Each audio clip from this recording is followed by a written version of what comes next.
Assalamu alaikum sir, this is MCS project submitted by Hamza Iqbal Malik 19 CP74, Mohammad Rasik Malik 19 CP60 and sir it's me Talha Ahmed 19 CP80.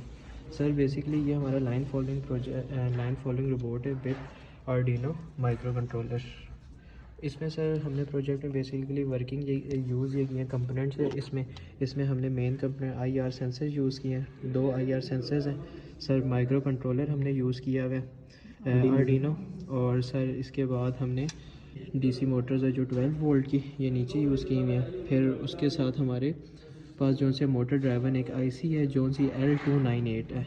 तो ये हमारा project है basically sir. ये जो project है line following robot ये होता है कि इसके बारे में बताता चलूँ कि लाइन फॉलोइंग रोबोट एक ऐसा रोबोट है जो कि एक पाथ को फॉलो करता है। जो भी हम स्पेसिफिक इसे पाथ देते हैं उसको ये फॉलो करता है। आपको वीडियो में शो भी हो रहा होगा कि ये इस तरह लाइन को फॉलो कर रहे हैं। तो जिस तरह हम पाथ इसे देंगे ये उस तरह फॉलो करेगा। इसकी बेसिकली जो वर्किंग है ये आपको हमजा इकबाल समझाएंगे।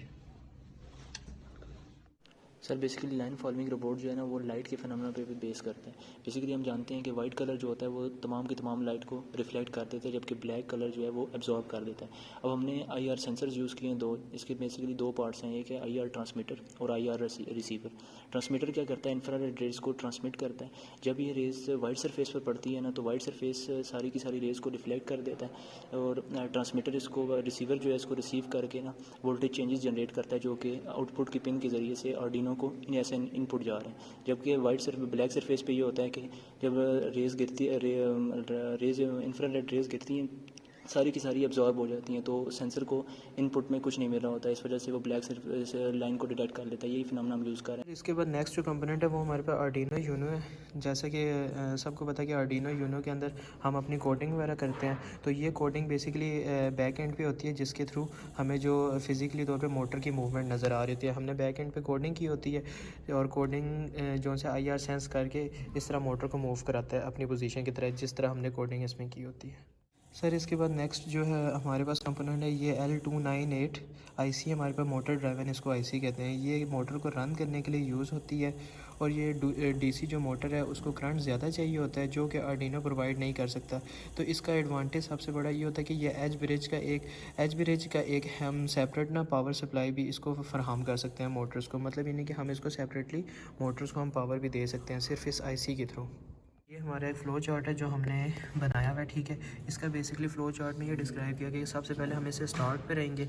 स्टार्ट पे जब ये वर्क करेगा तो ये लाइन को डिटेक्ट करेगा। जब ये लाइन को डिटेक्ट करेगा इसके 2 ये सेंसर्स जो लगे हुए हैं ये लाइन को डिटेक्ट करेंगे। जैसे लाइन को डिटेक्ट करेंगे इसके जो इंटरनली अपने फंक्शंस है वो इस तरह ऑपरेटिंग होगी कि ये ब्लैक लाइन को सेंस करेंगे तो इनकी मोटर ऑफ हो जाएगी, और जब ये वाइट लाइन को सेंस करेंगे तो ये मोटर मूव करना स्टार्ट हो जाएगी। तो जब इनपुट हमें यहाँ से मिलेगी दोनों सेंसर से, ये इनपुट जो है आर्डिनो को बेसिकली देगी। आर्डिनो के अंदर हमने कोडिंग की है तो ये कोडिंग के अंदर इस तरह वर्किंग करेगा। दोनों टायर्स मूव करेंगे क्योंकि ये जो सरफेस है इसे वाइट सरफेस मिली है। वाइट सरफेस पे लाइट रिफ्लेक्ट होकर वापस से आ रही है, इस वजह से ये दोनों टायर मूव कर रहे हैं। जब ये रोबोट है ये ब्लैक सरफेस पे आएगा तो दोनों मोटर स्टॉप हो जाएंगी। तो नेक्स्ट कंडीशन ये है कि जब ये रोबोट मूव करता हुआ आगे आएगा, अब मोटर ने राइट साइड पे मूव करना है तो राइट साइड पे मूव करेगा जैसे ही, तो इसका जो राइट सेंसर है इसको ब्लैक पाथ शो होगा। तो ब्लैक पाथ शो होगा तो राइट मोटर इसकी स्टॉप कर जाएगी, और लेफ़्ट पाथ इसे शो नहीं हो रहा है, इस वजह से ये इसका लेफ़्ट सेंसर एक्टिवेट है, जिसकी वजह से ये जो लेफ़्ट मोटर है ये मूव करती रहेगी। इस वजह से ये मूव करते करते रोबोट यूँ करके अपनी स्पेशल कंडीशन पे टर्न हो जाएगा। सर अब नेक्स्ट कंडीशन ये है कि जब ये रोबोट मूव करते हुए यूँ आएगा ना सीधा, तो जैसे ही उसे लेफ़्ट सेंसर जैसी ट्रैक मोड़ रहा होगा तो हमारा जो सा लेफ़्ट सेंसर है वो स्टॉप कर जाएगा और राइट सेंसर एक्टिवेट ही रहेगा। जब राइट सेंसर एक्टिवेट रहेगा तो जो हमारी राइट साइड की मोटर है वो मूव करती रहेगी। उसकी रीज़न ये है कि जब ये मूव करेगी तो ये ऑटोमेटिकली तौर पे यूँ टर्न ले लेगी। सर अभी हमारा प्रोजेक्ट बिल्कुल कंप्लीट रेडी है और ये बिल्कुल लाइन को फॉलो कर रहा है।